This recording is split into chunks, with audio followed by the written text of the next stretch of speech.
샬롬, 우리 하나님께서 저와 여러분들을 붙드십니다. 언제나 주님 안에서 승리하시는 저와 여러분들이 되기를 축복합니다.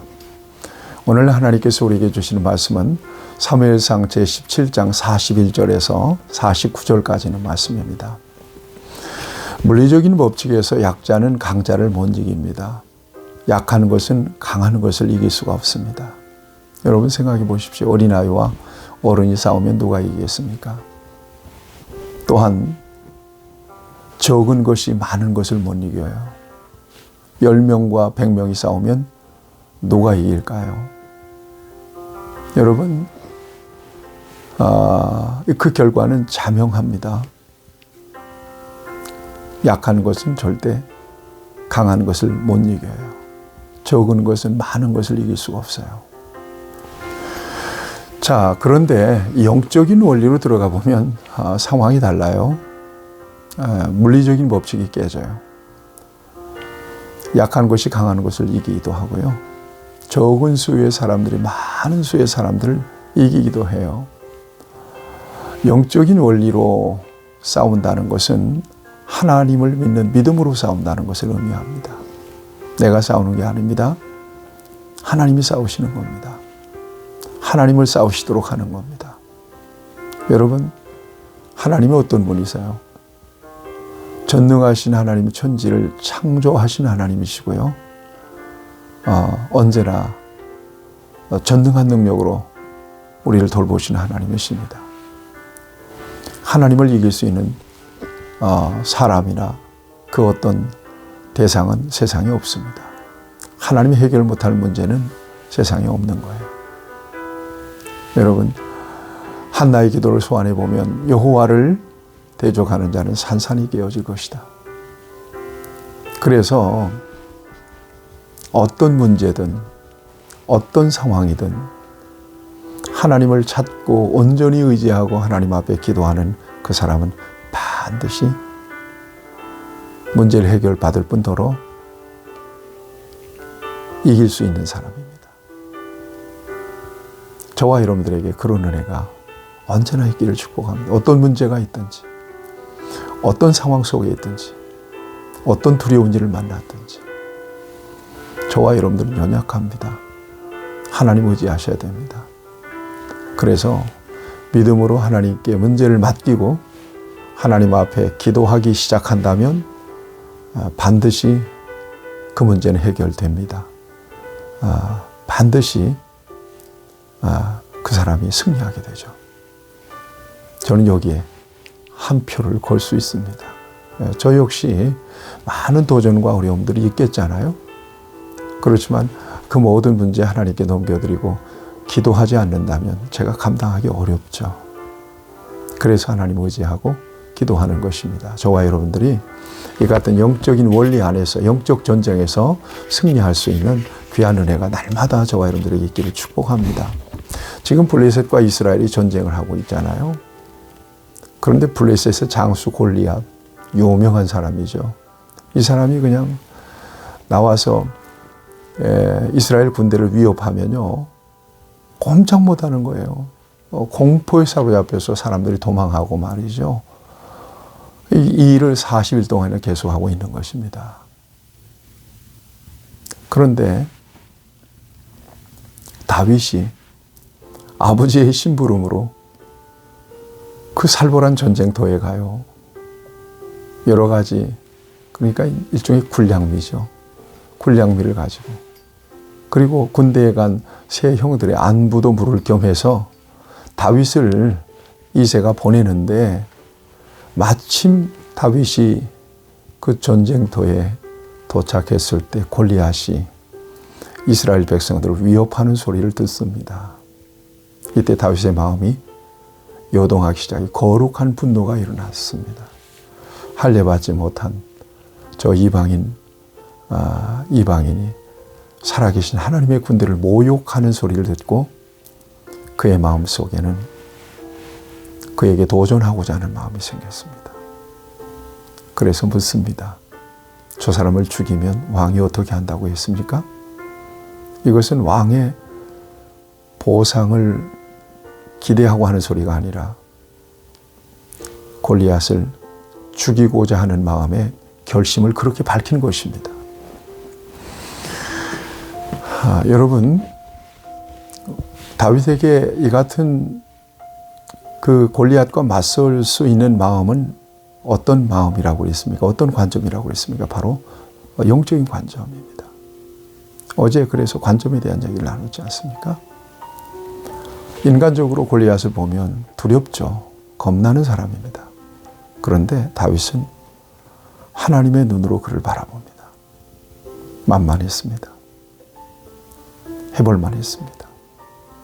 하나님의 전능한 능력을 의지하면 게임이 안 되는, 상대가 안 되는 사람으로 그를 바라보게 된 것입니다. 자, 이 같은 소식이 사울 왕에게 들어간대요. 그래서 사울 왕이 다윗을 부릅니다. 야, 너는 소년인데 안 된다. 그러니까 다윗이 하는 소리예요.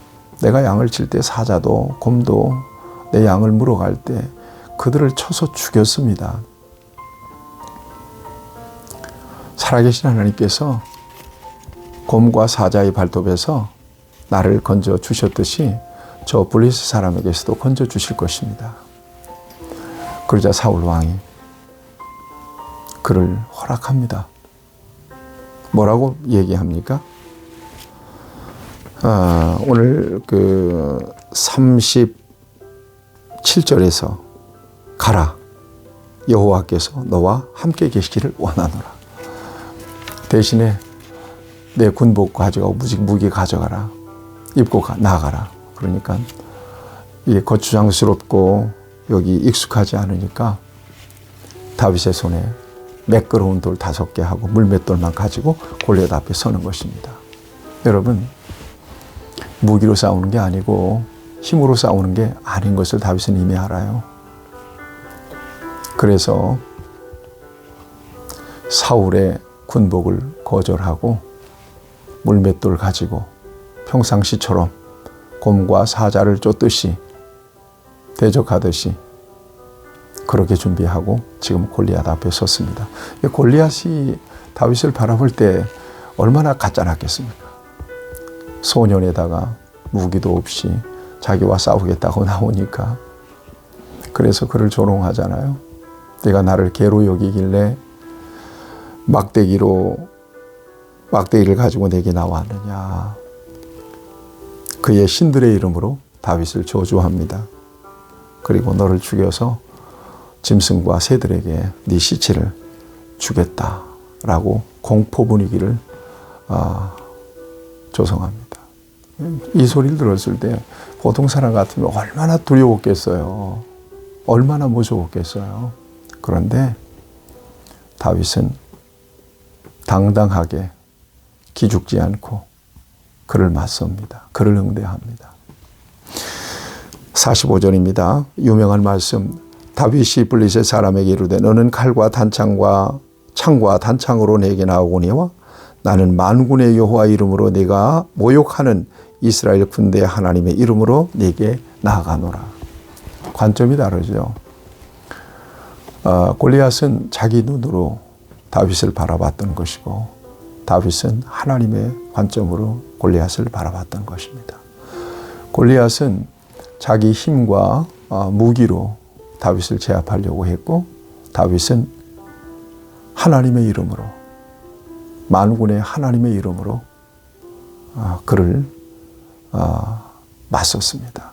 관점이 이렇게 다릅니다. 어떤 관점을 가졌느냐에 따라서 이길 수도 있고 질 수도 있다는 얘기를 어제 좀 자세히 나눴지 않습니까?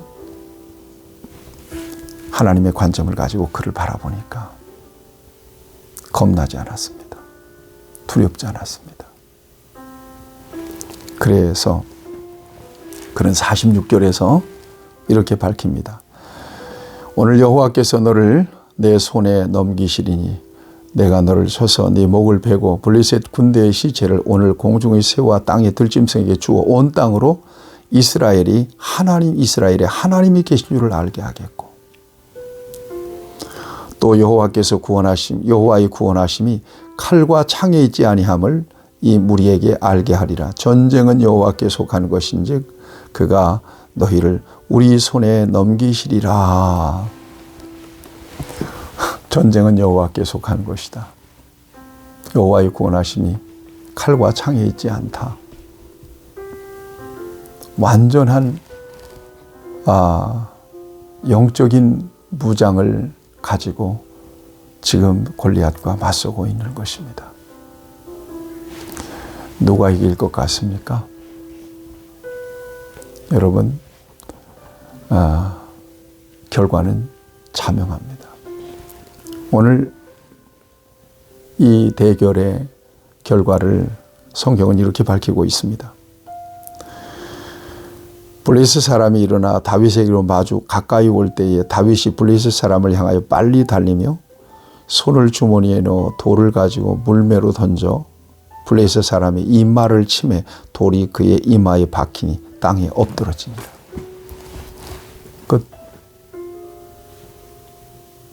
이게 바로 결과입니다. 영적인 관점으로 바라보고 영적으로 싸우는 사람의 승리입니다. 여러분, 이 같은 승리는 오늘도 예수 그리스도 안에서 저와 여러분들의 승리인 것을 믿어야 될 것입니다. 어떤 문제가 됐든, 그것이 영적인 문제든 가정의 문제든 자식의 문제든 아니면 물질의 문제든 어떤 문제가 됐든 어떤 상황이 됐든 그 문제를 하나님께 넘겨드리고 주님의 이름으로 기도할 때 반드시 그 사람은 문제를 해결받고 영적인 전쟁에서 승리하게 됩니다. 저는 믿습니다. 이 같은 승리가 저와 여러분에게 있기를 우리 주님의 이름으로 축복합니다. 하나님 아버지, 우리는 약하지만 하나님은 전능하십니다. 그래서 하나님께 문제를 맡기고 상황을 맡기고 하나님이 나가서 싸우시도록 하나님을 온전히 의지합니다. 다윗이 골리앗을 물리쳤던 것처럼 우리도 승리하게 됨을 믿습니다. 예수님의 이름으로 기도하옵나이다. 아멘. 여러분, 오늘도 승리하시기를 축복합니다.